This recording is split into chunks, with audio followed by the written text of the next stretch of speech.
Para todos una muy buena tarde. Les agradezco la comprensión de no poder estar en vivo con ustedes, pero recuerden que toda duda que ustedes tengan se va a resolver es simplemente cuestión de que me la manifiesten para poderla resolver. ¿Listo? Entonces no, digamos, no hay inconvenientes con respecto a eso. Bueno, el tema que vamos a continuar ahora corresponde a lo que nosotros llamamos los órganos linfoides. Entendiendo hasta el momento que que tenemos unas funciones dentro del sistema inmune que son funciones de defensa, pero también son funciones de tolerancia.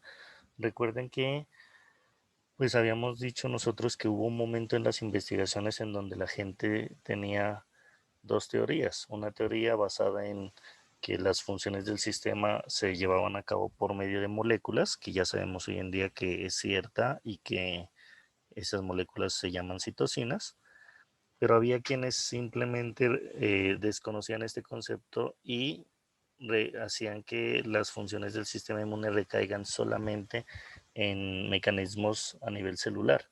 Por lo tanto, pues ellos defendían la teoría de que toda función del órgano del sistema inmunológico dependía de las células.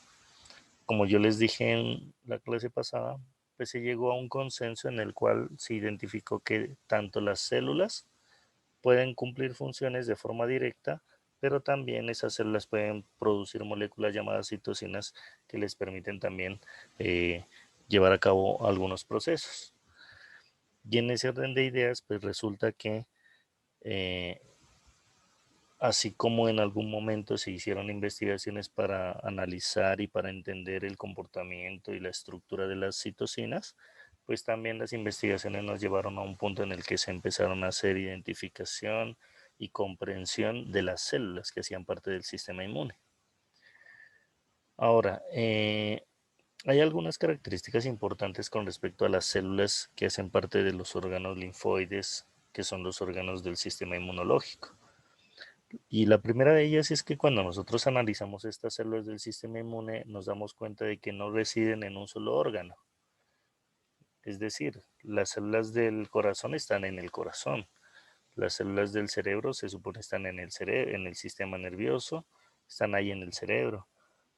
Normalmente no están en otros órganos, pero las células del sistema inmune, al ser tan variadas y al ser tan numerosas, resulta que nos han enseñado de que no se encuentran en un solo órgano, sino que están distribuidos en varios órganos, en varios sitios, y que además de eso, por si fuera poco, nosotros podemos ver que esas células se encuentran recirculando por la sangre, es decir, se la pasan viajando de un lado a otro, de un órgano a otro.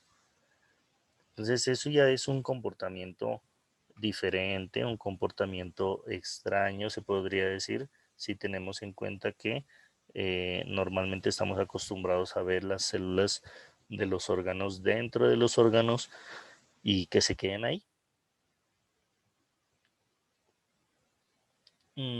Obviamente pues entenderemos que esto que estamos hablando de las células del sistema inmune, pues seguramente atenderá a algunas necesidades y atenderá a algunas funciones, ¿no?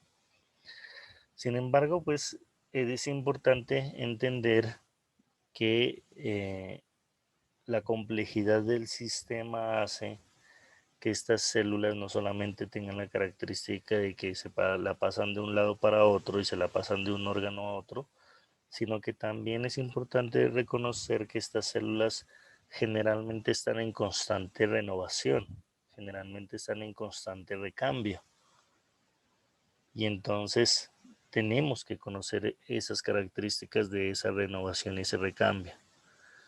Por lo tanto, para cada tipo de célula que haga parte del sistema inmunológico, pues vamos a tener unos órganos específicos seguramente y vamos a tener unos tiempos o unos procesos y unos momentos, tanto para la recirculación, o sea, para analizar en qué momento ellos van de un órgano a otro, o para analizar cuánto tiempo se la pasan en la circulación y cuánto tiempo se la pasan en los órganos. Y también habría que hacer un análisis sobre el tiempo de el recambio que presentan estas células. Hay algunas que se recambian cada algunas horas, otras que se recambian cada algunos días. Entonces las características van siendo totalmente distintas. Y eso nos invita a nosotros a hablar sobre órganos linfoides, porque en esa medida vamos a ver algunos detalles de algunos de estos órganos que permiten explicar por qué las células están en ese sitio, o que permiten explicar en qué momento esas células deciden salir de ese sitio e irse a la circulación. Entonces vamos a ir entendiendo cómo se van dando estos procesos. Entonces, en ese orden de ideas, pues nosotros podemos hacer el análisis que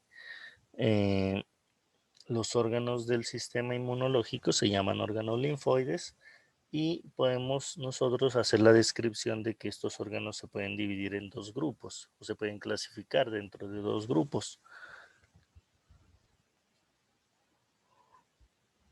Uno de esos grupos corresponde a lo que nosotros llamamos órganos linfoides primarios, y otro de esos grupos corresponde a lo que nosotros llamamos los órganos linfoides secundarios. Entonces, órganos linfoides primarios y órganos linfoides secundarios. Entonces, tengan esto en consideración, miren. Aquí se ven todos los órganos que están comunicándose de un lado al otro, y las células pues van a viajar. Entonces las células decidirán si se quedan en un órgano o si recirculan hacia otro lado, o si se quedan en otro órgano y recirculan hacia otro lado. Entonces eso es lo que nosotros tenemos que entender, pero si se dan cuenta, la comunicación a través de la circulación, la comunicación que tienen estos órganos a través de la circulación, permite que todo haga parte de un mismo sistema linfático, de un mismo sistema inmunológico. ¿Listo? Entonces, repito, les decía, los órganos linfoides se dividen en unos órganos que se llaman primarios y unos órganos que se llaman secundarios. Entonces, los órganos primarios se llaman así porque estos órganos se caracterizan por ser sitios de producción de los glóbulos blancos. Son sitios de producción de los leucocitos. Entonces, es lo primero que sucede ahí. Ahí se originan los glóbulos blancos. Y en estos órganos primarios empieza su proceso de maduración y su proceso de desarrollo. Es decir, una vez que yo tengo formados los glóbulos blancos, pues empiezo a enseñarles las funciones que tienen que desarrollar.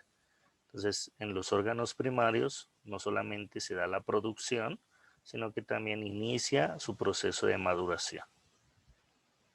Los órganos primarios que nosotros reconocemos, pues son los dos que ustedes ven aquí. Por un lado la médula ósea y por el otro lado pues está el timo. Ya hablaremos de cada uno de ellos, qué características tienen. Adicionalmente, hay que entender que si estos órganos son los órganos de origen de los glóbulos blancos, pues estos órganos son esenciales para el sistema inmune. Es decir, yo no me puedo quedar sin médula ósea o no me puedo quedar sin timo, porque eso sería catastrófico para las funciones del sistema inmunológico, porque eso querría decir que yo voy a perder la capacidad de originar, de producir estas células, y también el problema va a ser que su proceso de maduración no va a comenzar. Entonces, repito, sería catastrófico tener una situación en donde yo pierda a los órganos linfoides primarios. Por el otro lado, pues tenemos a los órganos secundarios, y estos órganos secundarios no son esenciales para la producción, pero sí son muy importantes para la maduración de mis glóbulos blancos. Entonces, esa es la tarea que tienen estos órganos, que participan en la maduración y en la activación de los glóbulos blancos.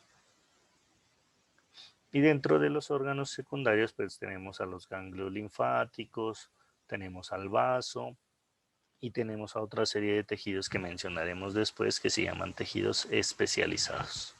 ¿Listo? Ganglios linfáticos, vaso y tejidos especializados. Entonces, en resumen, les traigo este párrafo sacado de la literatura, en donde les dicen, miren, los órganos linfoides o los órganos linfáticos y los tejidos linfáticos se clasifican en dos tipos. Los primeros que se llaman primarios, que se llaman generadores, que también algunos libros les llaman centrales, en donde los glóbulos blancos expresan por primera vez receptores para el antígeno. Entonces recuerden lo que yo les decía, aquí se producen los glóbulos blancos y empiezan su aprendizaje. Y parte del aprendizaje pues es que van a aprender a hacer reconocimiento de antígenos. Eso es lo que quiere decir aquí. Entonces ellos empiezan su funcionamiento, empiezan su aprendizaje. Ahora, en los órganos periféricos, que es en donde se consolida esa maduración, entonces es en donde se inician y se desarrollan las respuestas de los glóbulos blancos. Entonces aquí es donde yo perfecciono los mecanismos de defensa, en donde yo perfecciono los mecanismos de tolerancia y una vez que yo ya he logrado eso, ya en esos sitios se pueden quedar los glóbulos blancos para hacer ataques si necesitan hacerlo. Entonces por eso ustedes dicen aquí se inicia y se desarrolla la respuesta frente a los antígenos extraños o frente a los inmunógenos. Pero pues ya habíamos mencionado que no solamente se pueden quedar ahí, sino que pueden recircular, ¿cierto? Pueden ir a la circulación. Entonces la idea, vuelvo a decir, es entender un poquito algunas, porque sería imposible hablar de todas las características, pero hablaremos de algunas características relevantes de cada uno de los órganos, tanto de los primarios como de los secundarios. En ese orden de ideas, pues vamos a comenzar con el análisis y el estudio de la médula ósea. Entonces, cuando nosotros analizamos la médula ósea, pues nosotros nos damos cuenta de que esta médula ósea es importante porque dentro de esta médula ósea se va a producir un evento crucial para la vida que se conoce con el nombre de la hematopoiesis. Dentro de esta médula ósea, que ya vamos a hablar en dónde se ubica, ¿cierto? Se va a dar el proceso de producción de las células de la sangre. Entonces, en la médula ósea se producen los glóbulos rojos, en la médula ósea se producen los glóbulos blancos y se producen los megacariocitos que posteriormente se fragmentarán y se convertirán en plaquetas. Entonces, es importante entender que aquí en la médula ósea pues se lleva a cabo este proceso. Ahora, resulta que, pues si entiendo eso, pues lo que nos interesa a nosotros por parte del sistema inmunológico es que dentro de este proceso de hematopoiesis pues se produce este proceso de leucopoiesis, es decir, de producción de los glóbulos blancos, que vuelvo a decir es lo que se supone pues es lo que más nos interesa. Ahora, para tener la capacidad de producir todas estas células, pues nosotros tenemos que comprender cuál es la estructura de la médula ósea y entender sobre todo, más allá de que ya vamos a ver cuál es la estructura, entender que dentro de esta médula ósea tengo que tener unas células que me sirvan como precursoras para formar todas estas células de la sangre. Ya esas células nosotros les llamamos células madre. Entonces los libros les llaman células madre hematopoyéticas, otros libros les llaman células nicho, ¿cierto? Pero como les llamen, lo importante es que comprendamos que estas células son las células precursoras de todas las células que se van a formar dentro de ese proceso de hematopoiesis. Por lo tanto, pues entendemos que estas células madres son pluripotenciales, ¿cierto? Tienen todas las funciones disponibles para que yo les diga que se convierten en una u otro tipo de células. Ahora, antes de mencionar cómo es la estructura de la médula ósea y antes de ver cómo o a gran escala, pues cómo se da ese proceso de producción, hay que tener presente de que la médula ósea no es el único sitio en donde se lleva a cabo esta hematopoiesis. En la vida fetal, sobre todo en las primeras etapas de la vida fetal, la hematopoiesis no era tarea de la médula ósea porque la médula ósea no se ha formado. Entonces la hematopoiesis generalmente se llevaba a cabo por unas células que eran las células endoteliales de los vasos sanguíneos de ese feto. Entonces entendemos nosotros que esas células endoteliales utilizaban a las células madre que en ese momento se tendrían que haber encontrado ahí. Se dice que más o menos para la mitad del embarazo, casi la mitad del embarazo, esas células madre migran. Entonces esas células madre dejan de estar en los vasos sanguíneos y se van hacia el hígado. Y por eso se habla de que en la mitad del embarazo más o menos es el hígado el que se va a encargar de las funciones de hematopoiesis. Entonces el hígado tendrá que decirle a esas células madre que viajaron hasta ahí que se conviertan en las células de la sangre. Y pues se sabe que esa hematopoiesis en el hígado dura poco tiempo y por lo tanto pues lo que se sabe es que esas células madre finalmente terminan migrando, finalmente terminan yendo hacia la médula ósea, ¿cierto? Que es un tejido que se va a encontrar dentro de los huesos. ¿Listo? Entonces, ya después lo que hace esas células madre es irse en la parte interna de los huesos y ahí forma el tejido o ahí forma el órgano que nosotros llamamos médula ósea. También es importante tener presente que nosotros reconocemos dos tipos de médula ósea.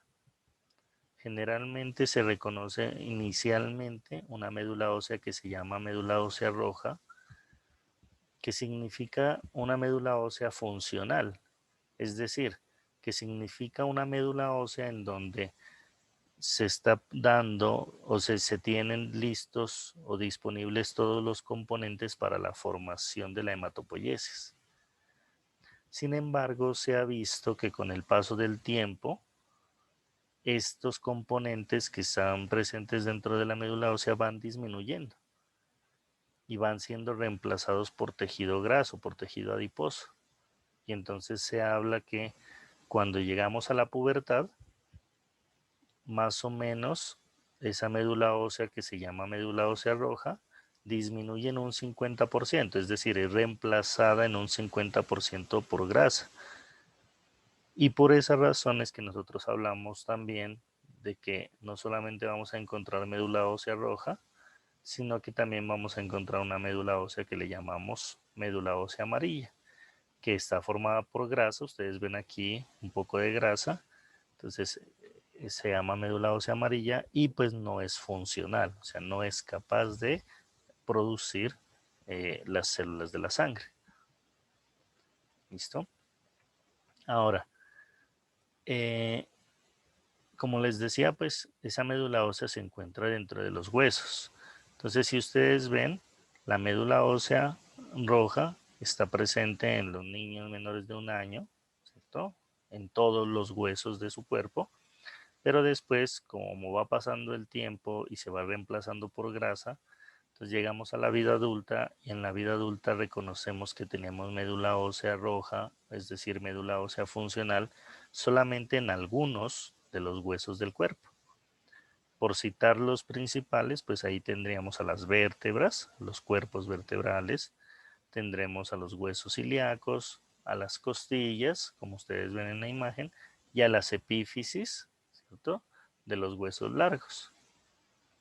Entonces, sobre todo en esos sitios, ¿cierto?, en el esternón también, ¿cierto?, sobre todo en esos sitios, vamos a tener médula ósea roja en la vida adulta.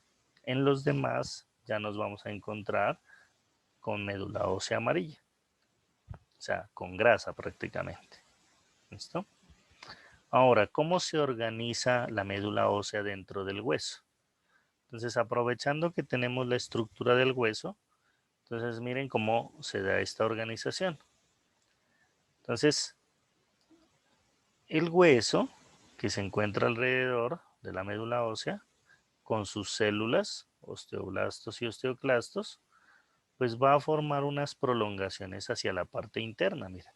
Entonces, este hueso que está afuera forma unas prolongaciones hacia adentro, que son estos, no sé si ustedes alcanzan a ver aquí, se mira unas estructuras, ¿cierto? Que se van hacia adentro. Entonces, el hueso, repito, forma unas prolongaciones hacia la parte interna que se conocen con el nombre de trabéculas. Entonces estas trabéculas son prolongaciones de hueso y obviamente pues vuelvo a decir van a estar formados por osteoblastos y osteoclastos. Ahora, entre estas trabéculas o entre estas prolongaciones que en realidad son más largas, pero aquí para poder alcanzar a dibujar todo pues solamente las dibujaron así pequeñitas, entre estas trabéculas hay un espacio, miren. Y en un principio este espacio está lleno de sangre, o sea, todo esto es sangre. Y entonces lo que sucede es que esta sangre empieza a ser delimitada por una capa de células que se llaman las células endoteliales. Y entonces las células endoteliales forman una barrera y esa barrera forma unos espacios en donde se va a encontrar la sangre. A esos espacios pues les llamamos los espacios sinusoidales o senos, ¿cierto? Acuérdense que seno significa hueco, significa espacio. Entonces, esas células endoteliales delimitan esos senos en donde se va a encontrar la sangre. Así se va organizando poco a poco la médula ósea. Entonces, en este espacio que queda entre las trabéculas y los senos delimitados por las células endoteliales, se van a encontrar las células madre. Miren, aquí están. Aquí están las células madre. ¿Listo? Ahora, resulta que esas células madre, pues en todo este espacio van a sufrir varios procesos, ¿cierto? Para lograr ese proceso de hematopoiesis que habíamos mencionado. Ahora, aquí hay algo importante a tener en cuenta. Estas células endoteliales no solamente me van a formar una barrera que limita el espacio que está lleno de sangre. Estas células endoteliales, a diferencia de las células endoteliales de otra parte del cuerpo, tienen una característica especial y es que tienen la capacidad de hacer fagocitosis. Entonces eso normalmente no se ve en otros vasos sanguíneos o en otros espacios donde tenemos células endoteliales. Y entonces uno dice, ¿y por qué eso tan raro? ¿Por qué las células endoteliales aquí pueden hacer fagocitosis? Entonces la cuestión es la siguiente. Esta sangre que está aquí en estos senos se va a comunicar en algún momento con la sangre del resto del sistema. Miren esto. El hueso tiene su propia vascularización y cuando la vascularización entra al hueso se ramifica de tal forma que llega o termina conectándose con estos espacios que son los senos. Y entonces, ¿qué sucede? Eso quiere decir que por esta circulación podrían entrar toxinas o podrían entrar microorganismos que me terminarían dañando a la médula ósea. Entonces, para evitar eso, no solamente las células endoteliales forman esta barrera, por esas razones que se forma la barrera alrededor de la sangre, sino que además, por esa razón, repito, esas células endoteliales tienen capacidad de fagocitosis. Entonces, si algún agente extraño llega por aquí por la sangre, estas células endoteliales pues se van a encargar de detenerlo. Con eso se protege a estas células madre. ¿Listo? Entonces, ¿qué sucede? Miren, resulta que dentro de este espacio no solamente hay células madre, sino que vamos a encontrar otro tipo de células que participan durante la hematopoiesis. Entonces, ¿qué pasa? Miren, los osteoblastos que hacían parte del hueso, pues van a estar recubiertos por el endostio, ¿cierto? Normalmente, como ustedes saben. Acuérdense que el hueso por afuera está recubierto por periostio y por dentro por endostio. Este endostio pues va a nutrir a esas células del hueso. Entonces, ¿qué pasa? Miren, los osteoblastos, las células endoteliales y unas células que se llaman células del estroma o que en algunos libros los van a ver o los van a llamar como células reticulares e incluso las neuronas del sistema nervioso simpático, miren, repito, los osteoblastos, las células endoteliales, unas células reticulares que se llaman células del estroma que se encuentran en toda esta zona, e incluso las neuronas del sistema nervioso simpático. ¿Qué es lo que van a hacer? Van a estimular, van a mandar señales y mensajes a las células madre. ¿Y qué mensajes les van a mandar? Pues le van a decir a la célula madre, mire, como usted es pluripotencial, necesito que se convierta en un glóbulo rojo. Entonces ella va sufriendo un proceso de transformación, se convierte en un glóbulo rojo hasta que finalmente se libera a la circulación. Estas señales le dicen a la célula madre que se conviertan, por ejemplo, en un neutrófilo, miren, en un glóbulo blanco. Entonces se convierte en un glóbulo blanco y finalmente termina yendo a la circulación.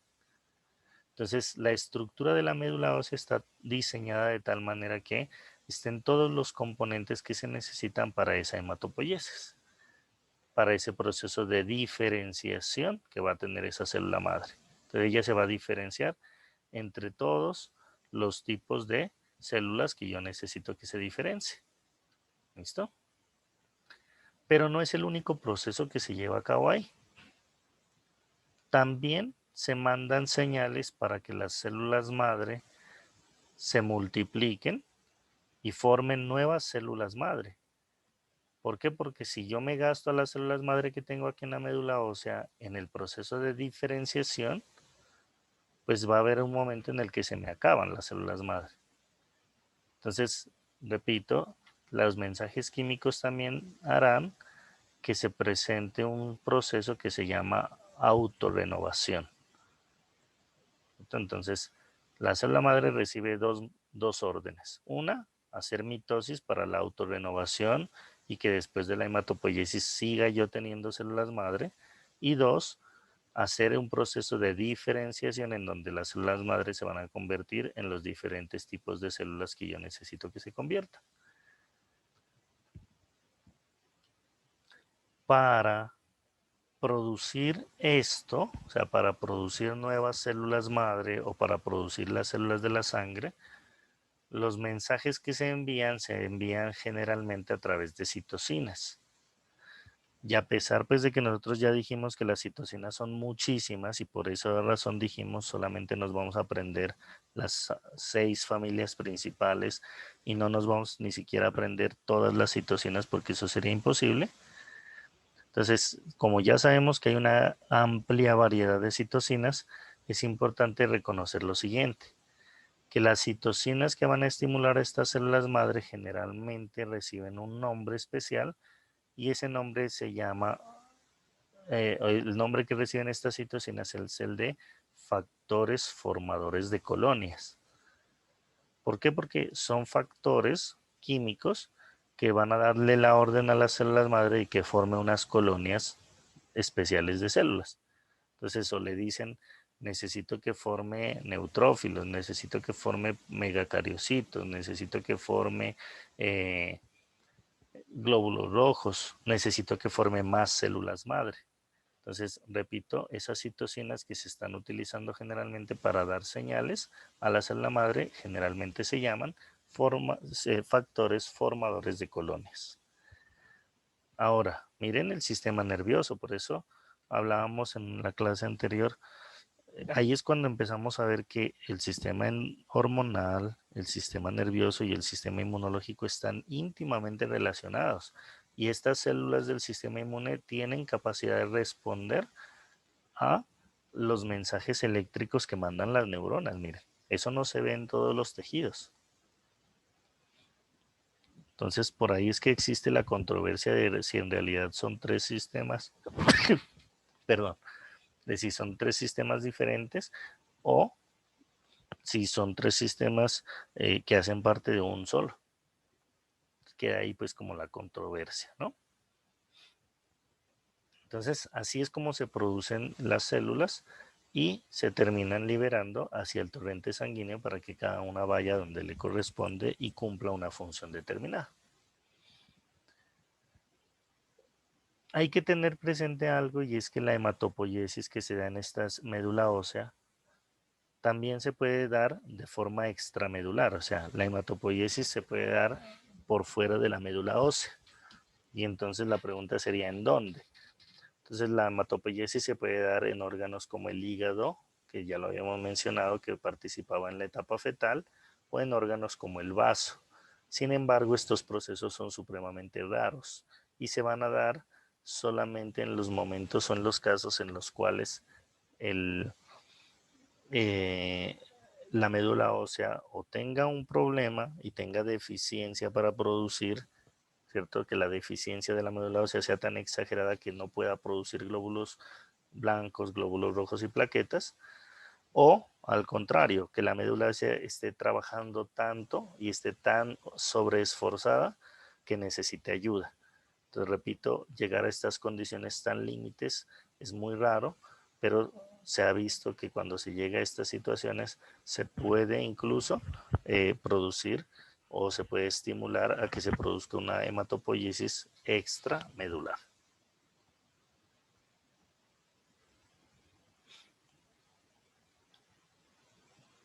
Ahora, miren esto. Se supone que todas las células que se van a formar, las células nuevas que se van a formar van a la circulación, como les decía.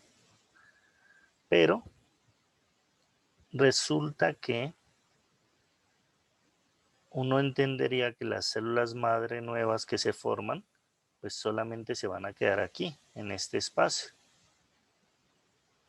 Y se ha podido demostrar, como yo les decía, que estas células madre pueden viajar de un lado a otro. Acuérdense que primero las células madre se encontraban en los vasos sanguíneos, después esas células madre se fueron al hígado y después se fueron hacia la médula ósea. Entonces resulta que se puede demostrar que estas células madre no siempre se quedan aquí. Y algunas de ellas, muy poquitas, pero algunas, también se van a la circulación. Entonces, yo no les digo el 1% de las células madre que se renuevan se van a la circulación. No, seguramente es muchísimo menos, ¿no? Seguramente estamos hablando de un 0.0001%, que son muy poquitas. Pero ellas tienen la capacidad de ir a la circulación y de recircular y volver y recircular y volver. Y ese fenómeno, que pareciera que no es tan importante, haberlo descubierto y saber que se presenta, pues hoy en día nos sirve para aplicaciones en la práctica clínica. ¿Listo? Entonces ténganlo ahí presente. Entonces miren esto. Aquí tengo el osteoblasto, que lo teníamos acá. Acá tengo la circulación. Y entonces miren, las células nicho que yo les decía, generalmente van a sufrir dos procesos. Se van para acá y hacen un proceso de diferenciación, entonces se convierten en glóbulos rojos, glóbulos blancos, ¿cierto? O van a hacer un proceso de autorrenovación. Entonces se convierten en más células madre. Miren. ¿Listo? Entonces era lo que nosotros habíamos mencionado. Entonces, ¿qué pasa? Miren, hay un proceso que es bien importante que lo reconozcan, que hoy en día se describe o que se conoce con el nombre del homing. Miren, aquí está, el homing. Y no sé a ustedes por el inglés a qué les suena homing, ¿no? Que viene de la palabra home, que significa hogar. Entonces un compañero de ustedes decía, pues a mí me da como la impresión, ese concepto, de que las células vuelven a casa, ¿no? Y yo les decía, sí, es más o menos algo así. Se ha descrito, miren, entonces aquí está la diferenciación de las células madre y ellas se van a donde les toca, pero por aquí viene unita, que es célula madre que se fue a la circulación. Se supone que las células que salen diferenciadas, ellas se van a donde pertenecen, o sea, ellas nacieron aquí, pero se van a otros sitios a donde pertenecen. Pero esta célula madre, que sigue siendo célula madre que va a la circulación, sigue perteneciendo a la médula ósea, hace parte de la médula ósea.